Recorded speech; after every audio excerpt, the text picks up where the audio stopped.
f divided by g of negative 2 is f of negative 2 divided by g of negative 2. So now I'll just find those separately.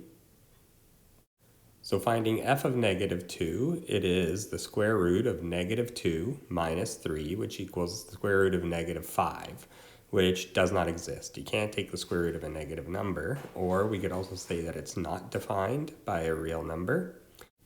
What you're going to find is as soon as one piece, it doesn't matter if it's f or g, but as soon as one of the pieces that makes up the combined function it is not defined, the whole thing is going to be not defined.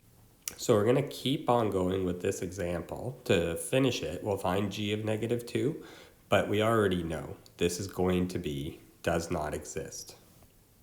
So g of negative 2 is going to equal 2 times negative 2 plus 4, which equals negative 4 plus 4, which is 0.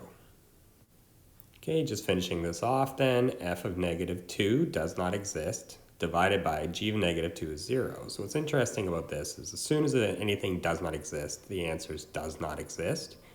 But here we have something where we're dividing by 0, and you're not allowed to divide by 0. We can't divide by 0. We don't know what it equals. So this also makes it not defined or does not exist. So if that had been, say, a 5 instead of does not exist in the numerator, this answer would still be does not exist since we can't divide by 0.